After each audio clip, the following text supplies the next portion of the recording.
I would like to discuss what leadership is. So, leadership is influencing one or a group of members for a same purpose or a same cause, which is usually could be an organizational goal or some common cause. So, now we are going to discuss some leadership theories which has been presented by many people during the period of time. So the first one we are going to discuss here is trait theory, according to which people are born with certain qualities and attributes that make them fit for leadership. So these qualities and attributes can could be general, or maybe they could be task related as well. So the general characteristics or attributes that is present in human with the leadership skills are self-confidence, trustworthiness, enthusiasm, optimism, sense of humor, and could be a long list. Task-related or work-related skills could be proactiveness or could be team lead, how you are leading your team or how you are working with your team. So that could be task related activities. So the next one we are going to discuss is behavioral theory. According to this, people can be taught how to lead. So leadership skills or qualities can be developed in human with a passage of time. You can train them, coach them, or by giving them several specific trainings or sessions, they could be prepared, they can get prepared for leadership role or position. There could be any role, supervisor's role, or could be executive roles or any other roles at any level. So in this theory, leaders focus on employees as well as the tasks given to them. So to further discuss this theory, we are going to see a model which is a Blake Morton managerial grid, also known as leadership grid. This has been presented in 1964 by Robert Blake and John Morton. So there are five styles that has been included in this model. The x-axis, and there are two dimensions in which they are defined. The x-axis define, and on the x-axis we can see concern for results, and on y-axis we can see concern for people. So on both the axes, 1 is the lowest as you can see and 9 is the highest. So where the first one we are going to discuss here is country club. In this, under this leadership, the leaders are more concerned for their people, motivate their people, they take care of the needs of their people in their teams, and they support their team. But they are not as much concerned for the results or outcome or the work that has been given to them by the organization or by any purpose they are working for. The next quadrant we are going to talk about is authoritarian. Under this leadership, the concern for result is very high. Leaders and the team working under them is not very satisfied because the concern for people in this quadrant is very low. So people are not very satisfied, but this under this leadership, the concern for the results is high. So the leaders are more concerned about the productivity and efficiency of the organization, and you get the most outcome in this quadrant. So the next quadrant we are going to talk about is impoverished leadership is low, as well as the concern for result is very low. So under this leadership, working under this leader are not very satisfied, as well as the organization don't get the desired outcomes. So they are very least and less concerned about both the things. They are not concerned about the people, neither they are concerned about the results or outcomes they are expected to give. So the next quadrant we are going to talk about is middle of the road. They are average performer. They don't have people, neither they do have concern for the results, but they perform average on both the scales. They are not very low on the result side as well as not low on the people side. They are in the middle of the road kind of situation. So they are very average performer, but they compromise either concern for people or sometimes they compromise on the results. So they are very average performer leaders. The next one we are going to talk about is team leader. This kind of leader is higher on the people side as well as on the result side.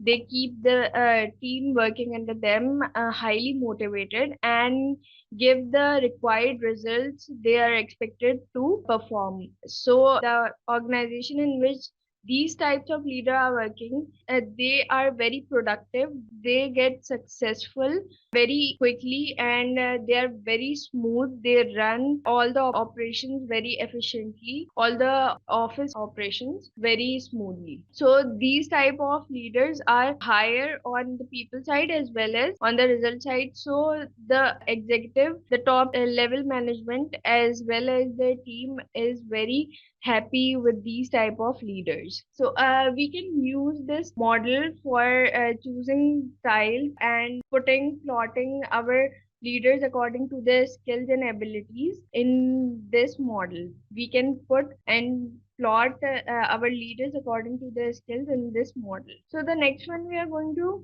talk about is situational theory. According to this, leaders don't have only one style. They can lead in different styles according to the situation, according to the requirement, what they're expected to do in which situation, and according to the teams they are leading. For example, sometimes you have a team of fresh workers who don't know, who are not able to work properly, or those who are very low on willingness. So you have to motivate them as well as you have to direct them or guide them that what they are expected to do, and you can guide them on their KPIs as well as the work they are required to do on the job in order to fulfill the goals or the organizational goals.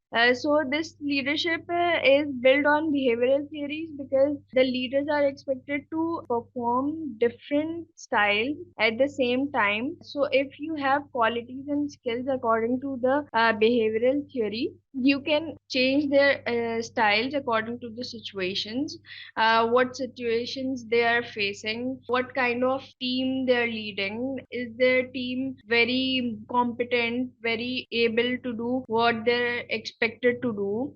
What task has been assigned to them? So, for example, I'm working on some workplace and I am a freshly hired person. I don't know what to do, but I'm very much willing because I am a freshie and I'm willing to do whatever is expected from me. So I would want a leader who can guide me, who can direct me so that I would know what I have to do, what I have to perform, what activities I have to do. In this theory, it is explained that it depends on the situation what kind of style a leader should opt for. So there are three variables in this. The first one is supporting, the second one is directive, and the third one is readiness, which is a very important variable because our whole model, which we are going to see in the next slide, is depending on the readiness of their team. So you can see commitment and competence. Commitment here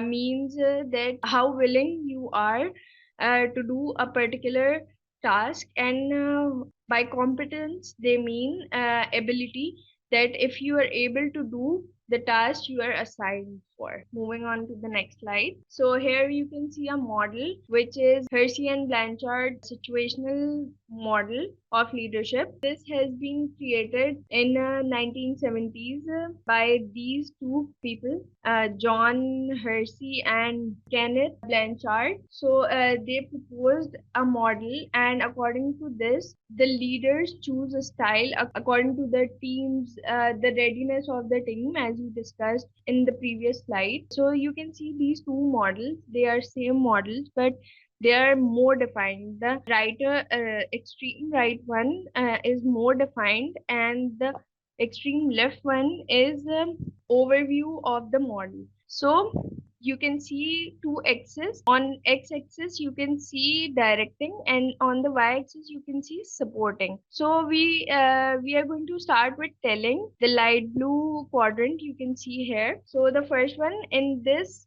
quadrant, the audience you have or the team you have is on low competence, which means they are not very able, but they are very much willing to learn about what's new and what is expected of them to perform.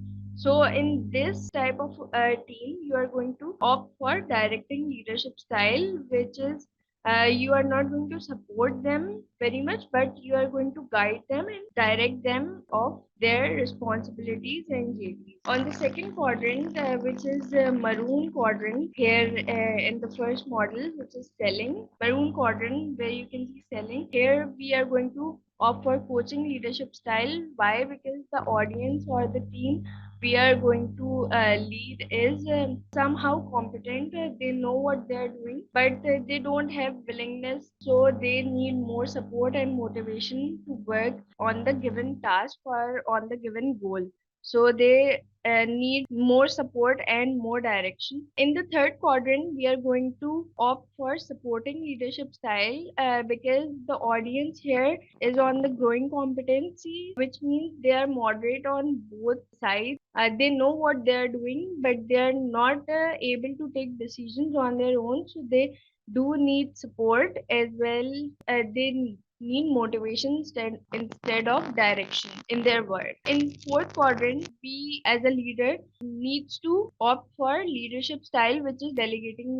Is when a leaders delegate tasks to their subordinate. So in this, the supporting level and the directing level is on the lowest because the audience here, they know what they're doing and they're highly motivated for what they're doing. They're fully willing to do what they're asked for. So the leaders don't have to support them, and neither do they have to direct them or guide them. Learning about this model, you can opt for any style according to your audience which you are handling. If we are doing some task or if we are expected to do something, they use their expertise to get the job done. For example, if we are asked to make an ice cream in a ice cream bar, and one of the team member have expertise in this particular job, so he's going to come up and be the leader for that time. Not a formal leader, but he's going to lead other subordinates with his expertise. He's going to tell them how the job they're expected to do is going to be done. So there are two types of leaders, solo leaders and team leaders. As you can see, the solo leaders are very directive leaders.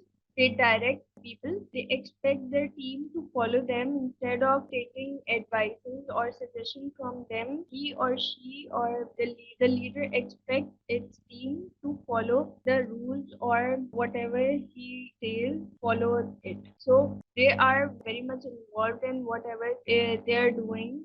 They are team leaders, so they work with the team. They know how to work with the team. They take advices. They make visions very clear for their so that they can lead themselves. They can take decisions on their own, but yes, with the help of leaders. But they can do particular tasks on their own. They have confidence in themselves and they know what their leader expect them to do, and they appreciate and encourage their teams on doing whatever they are doing good, and they are doing to support the cause of the organization. James McGregor Burns said that he was the first one to invent transformational leadership, and what he said about it is that one leader rises another to the higher level of motivation. He done a study in 1978, and according to him, he says that a leader can motivate other team members to to work for the same cause, and vice versa. The members can also motivate the leader to work for the same cause, and that's how both the leader and the team members can work smoothly for the organization. So there are four I's, there are four components of transformational leadership that are expected of the leaders to have in them, through which they can lead their teams. The first one is individualized consideration, according to which managers play themselves as a role model. They are very influential, the idealized influence. So the first one is idealized influence, according to which managers lead themselves as a role model for their associates. They influence them by what they do. Obviously, if you are teaching someone to do good, or if you're teaching someone something, so you yourself have to do it first, and then you can teach other people to do it for you or for the organization. The second one is inspirational motivation. The leaders act as a motivation for their team members or associates or subordinates, so that they can commit to the vision of the organization. Managers play an inspirational role and motivational role and encourage their teams to work for the same cause, which can result in increased revenue and market growth for the organization. The next one is intellectual stimulation, which means that managers or leaders encourage innovation, new ideas, and creativity in the team. They allow their team members and their subordinates to give new and better ideas to reach the goal smoothly, which includes critical thinking and problem solving as well. Individual consideration is another characteristic in which manager acts as a coach and advisor for their associates. So the manager encourages and try to identify the needs and align the goals of the organization with the goals of an individual, through which the organization is able to achieve the goals within a given passage of time. Thank you so much. So, Assalamu alaikum. This is Musaddiq Hussain. Today, I am going to talk about the performance management. So, first, I will give you the brief introduction about the performance management. Then, we are going to discuss its processes. And after that, we will discuss some of the benefits of performance management for our organization. So, performance management is basically the continuous process of monitoring and measuring the improving the performance of employees in order to meet the organization goals effectively and efficiently. So the process of a performance manager includes the setting goals and objectives and evaluating performance, giving them feedback and coaching and training to our employees, and we take corrective actions according to different needs of our employees. So the basic purpose of performance management is to improve the employee productivity, quality of job, and the job satisfaction while aligning with the goals of organization. It is not a one-time process. It is an ongoing process. We keep on doing performance management, and it helps us in identifying skills gaps, and it can provide training and development opportunities to employees. So, effective performance management is crucial for the success of organization, as it helps to enhance the employee engagement as well and foster a culture of accountability and improve overall organization performance. So, this was a brief introduction about the performance management. Now, let's talk about the benefits of performance management. So, performance management offers several benefits to organization, to managers, to employees. It includes, so it, number one is that it, it the employee performance are improved through it. So first we set goals, and then we provide regular feedback, and it helps employees to understand what is expected of them and what we want them to do. So it increases their productivity and higher quality of work and job satisfaction. And number two, the number second benefit is the alignment with the organizational goals. So the performance management helps align the individual and the team goals with the overall objectives of the organization. And number three is the improved communication. Through performance management, we provide feedback to our employees, from which uh, the better communication between the manager and the employees is developed. So we get to know about their gaps, we get to know about their interests, and we get to know about their understanding about the company, about the every related task to the job. And number fourth benefit of performance management is that it increases the employee engagement. So employees feel valued and empowered, that they are being provided clear instructions and clear expectations about the job. So they feel more engaged. And after all, giving them the feedback, we take corrective actions about the gaps that we have already identified. So we identify the gaps, and looking at these gaps, we provide them trainings and development to help our employees improve their skills and advance in their career as well. And last, through the performance management, we get to know who is performing well. So from that, we provide uh, rewards and recognitions to our employees for best performing employees. So we also call it in human capital language pay for performance as well. So let's talk about the process of performance management.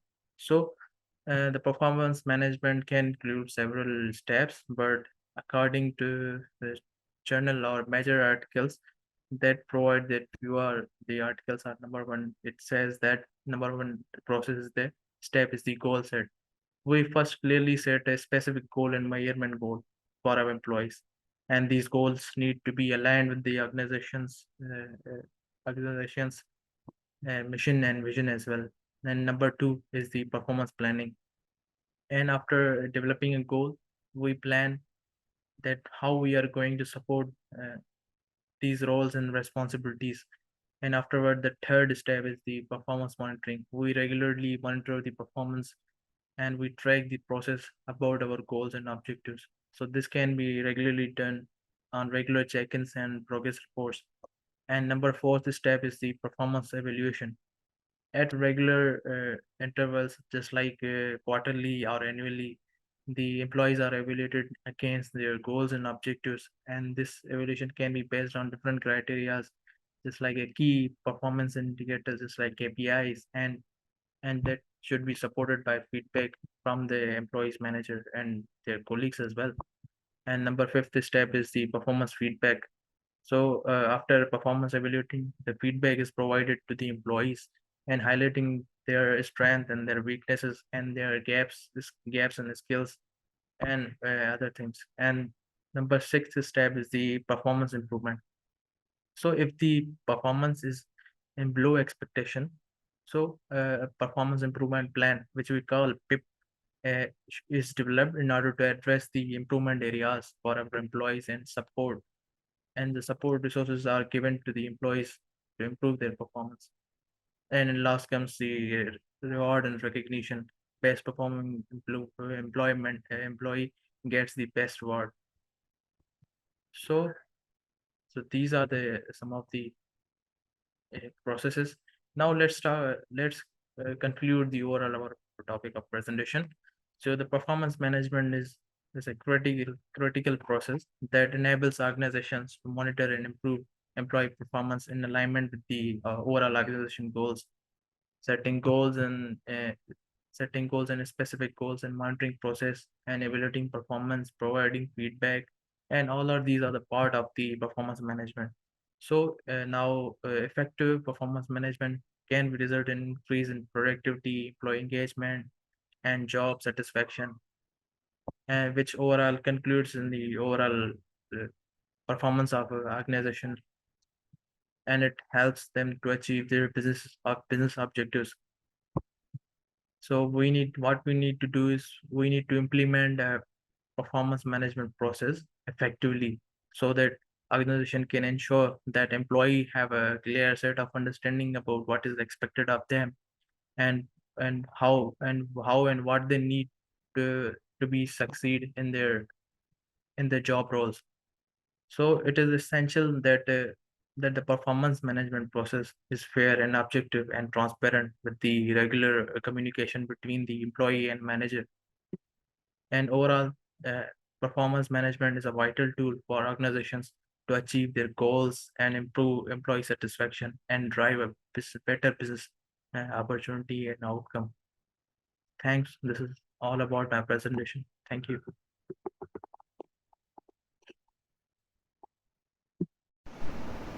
Assalamu alaikum. My name is Muhammad Imran Malik. I am your fellow from MSc course at IOBM. So in today's video, we will discuss about HR metrics. So first, we will go through the definition of HR metrics. So human resource metrics are quantitative measures that are used to assess the effectiveness of an organization's human resource strategies and operations. In today's video, we will discuss some of the HR metrics that will help you understand the importance of these matrices and how these matrices are used in an organization for improving the organizational process. First metric that we will discuss today is absent rate. So absent rate tracks the percentage of workers who are absent during a given period. So if you talk about if in an organization absent rate is growing, it means or it indicates that there are some sort of issues related to work climate, or you can say there is issues related to stress of the workplace, stress of the work itself, or it can also indicate a flu epidemic, etc. And if you talk about the normal ranges of absent rate, so it varies from 1% to 2%. And for calculating the absent rate, we have to divide number of days employee didn't report to total number of employees. Second metric that we will discuss today is applicant yield ratio. So this metric is used to measure the effectiveness of a job posting or recruiting campaign for attracting enough qualified candidates. So अगर हम बात करेंगे कि अगर applicant yield ratio high है, सो ये इस बात को डिपेक्ट कर रहा होगा कि जॉब पोस्टिंग इफेक्टिवली टारगेट कर रही है इनफ क्वालिफाइड कैंडिडेट्स को. But in comparison, if this ratio is low, so it will indicate that job posting or campaign is not successfully attracting the qualified candidates, and HR has to revisit his or her recruiting campaign or job posting. For calculation of applicant yield ratio, we have to divide number of candidates who proceed to next stage to total number of applicants. Third HR metrics that we will discuss today is human capital return on investment, HCRY. So as the name suggests, what organizations are getting in return by investing on their human resource, or investing on their human capital. And if you talk about return, so return is definitely the financial gains organizations are getting by investing on their employees training and development. So this metric help human resource to make necessary adjustments that are needed to improve overall processes. And for calculation of HCRY, we have a very simple formula, that is we have to divide financial benefit to cost of investment.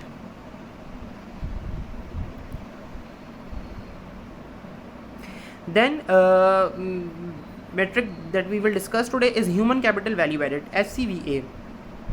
So this metric is also very much clear from the name itself, and it is about what organizations employees are, what type of value they are bringing to their organization, overall financial performance. HCVA इस बात को reflect करेगा कि what type of values employees are bringing to their organization, and ये उनको help out करेगा HR को, organizations को, to make data driven decisions about resource allocation. Or if we talk about resource allocation, so resource allocation is about investing in their organizations employee training and development. And if we have to calculate HCVA, so we have to divide net of revenue and total comp and benefits to number of employees. Then moving towards promotion rate. So promotion rate is measure of percentage of employees who are promoted to higher level positions within a given period. सो अगर हम बात करेंगे कि promotion rate किस चीज़ को indicate कर रहा होता है, सो प्रमोशन रेट इंडिकेट कर रहा होता है internal growth and career opportunities को that are available within an organisation. ये इंडिकेट कर रहा होता है कि organisations are investing on their employees. ये इंडिकेट कर रहा होता है कि organisations are offering career path to their employees for their career advancement. And if you talk about if promotion rate is very good, so it does not mean that organizations are performing very well. We have to measure this metric in contextual term, like overall employee engagement कैसी है, overall job satisfaction कैसी है, overall diversity कैसी है. And promotion rate sustainable भी उन cases में होंगे जब HR राइट स्किल सेट को, राइट एम्प्लॉयज़ को राइट टाइम पे प्रमोट करेंगे, उनको हायर लेवल्स की पोजीशंस ऑफर करेंगे. Then we will discuss success ratio. So when we talk about success ratio is about measuring the effectiveness of HR strategies, programs and initiatives. These practices can be related to recruitment and selection, related to performance management, related to training and development. And अगर हम बात करते हैं कि अगर हम calculate करना चाहते हैं success ratio of an recruitment process, so we have to divide number of successful hires to total number of candidates applied for the position. और अगर हम बात करते हैं इस सक्सेस रेशियो की इंटरप्रिटेशन की, so we can interpret like this कि if success ratio is high, so ये इस बात को इंडिकेट कर रहा है कि HR is successfully identifying and hiring candidates who are good fit for the organization for the job post. And if this ratio is low, it is indicating that there are issues with recruitment process and HR has to revisit their recruitment process. And if we talk about calculation of success ratio, we have to divide number of successful hires to total number of candidates applied for the position. Then training ROI. Training ROI is also very much clear from the name itself that what organizations are getting in return on investment to their employees training and development. So training ROI help करता है decision makers को to confidently invest in their trainings. It also helps HR organizations to compare among different types of training in terms of ROI.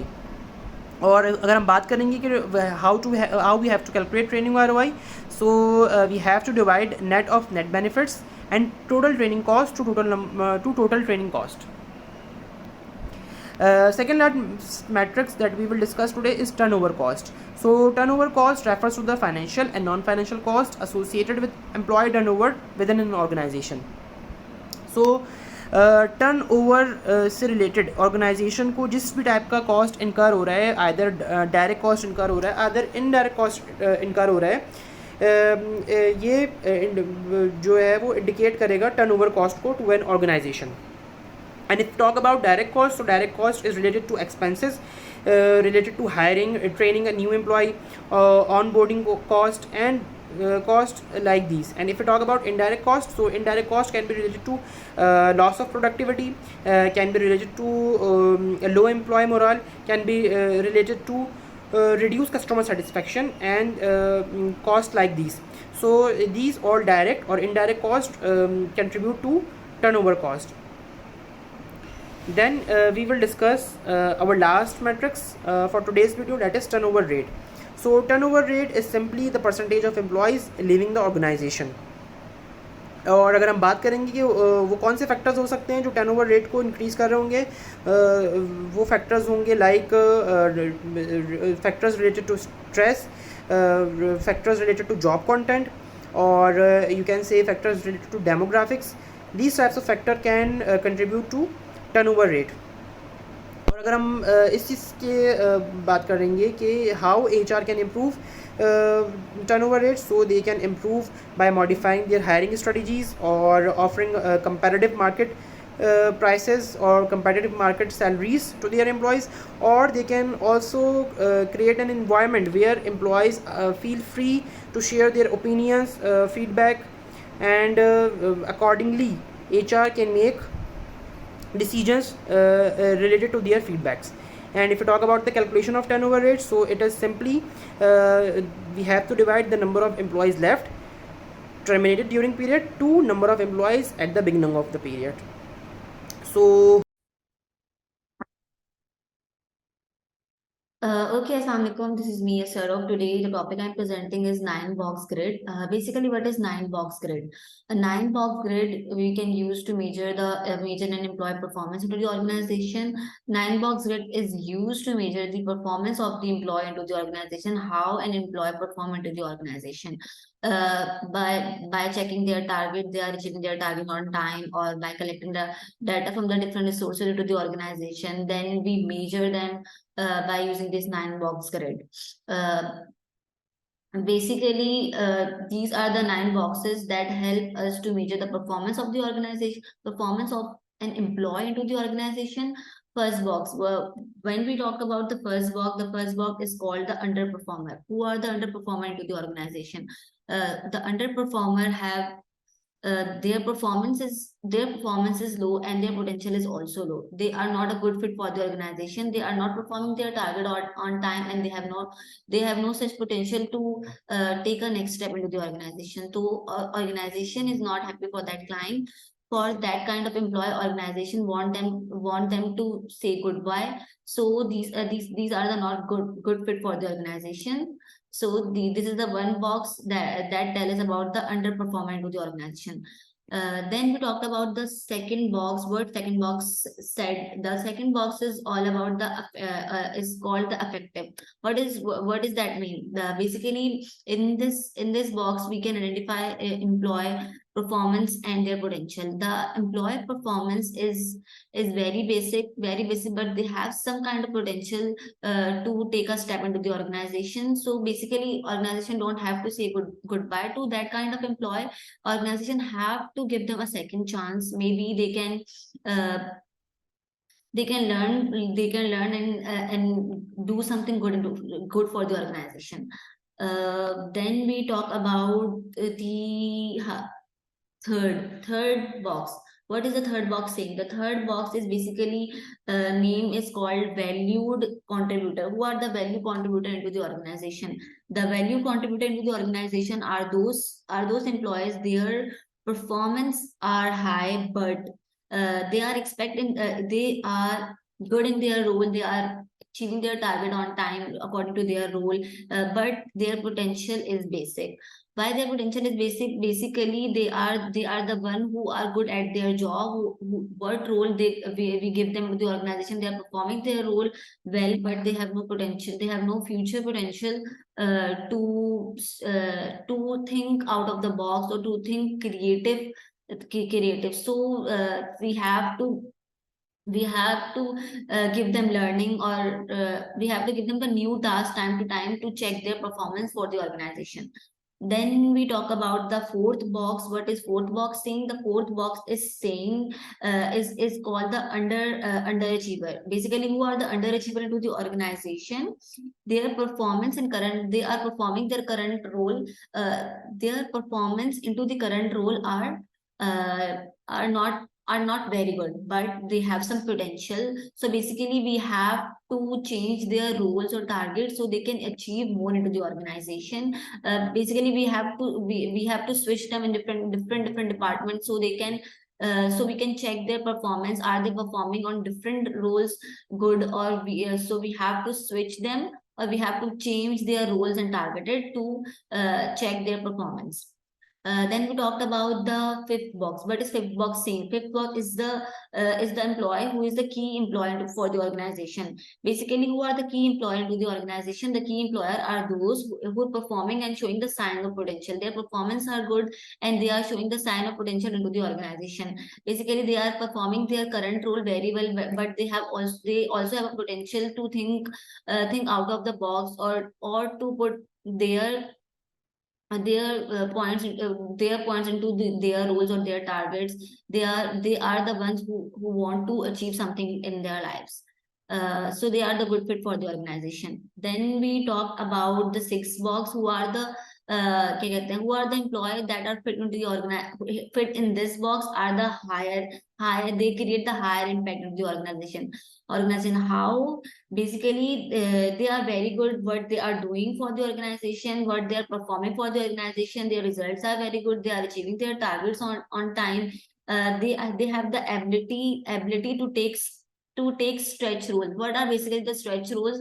They are taking the new roles that are not related to their current role, or that are the new things that they are accepting and taking challenges into the organization to do something good for the organization. So they are a good fit for the organization. The organization uh, want them to stay into the organization and do something more good for the organization. Then we talk about the seven box. What is seven box is saying? The seven box is all about unrealized potential. These are the one who are not openly said they are doing multiple tasks by at one time. So they are, so we have to we have to give them the chance to come in front and check and tell us about their potential. They have a potential. They have a potential, but they are not into the correct role. They are not correct performing currently good, but they have a potential. Basically, we have to switch them into the different department. We have to give them another chances or another roles or another targets or another projects to check their potential for the organizations. So we have to identify if an employee to the organization are they are good at their roles, or we have to change their roles, we have to change their positions. So these all are important thing for the organization to check for their employees or to gain more outcome from their employees. Then we talk about the eight box. The eight box is all about the growth. These are the employees who want to grow, who want to take a new step into the organization, who want their future should be good. They work for their future, or they want something they want something good for their futures. They have all kind of potential. They are the those who want to achieve their career goals. Basically, they want to achieve their career goals. So these are the good fit for the organization. Organization hire them for the specific role or specific task, a specific project to achieve on a good way, or in a good time. Then we talked about the last one, last but not the least. These are the this is the last box, but this is the most effective, or these are the very good employees for the organization. They have all kind of potential. They are the good performer. They have the potential to step into the organization. They think about their future. They are the best fit for the organization. Organization want them to stay into the organization and do good for the organization. These are the good employees that organization want them, and or basically organization want them to stay into the organization and do more good for the organization. So basically, these are the all nine box grid that tell us about the performance of the employee into the organization, from the underperformer to the higher achiever into the organization. So that is how organization basically measure the performance of the performance of their employees, and that help them in how who are keeping to the employees who required more training, who have to say goodbye to the organization. Yeah, that is all nine box grid help us to measure the employee performance into the organization. Thank you so much.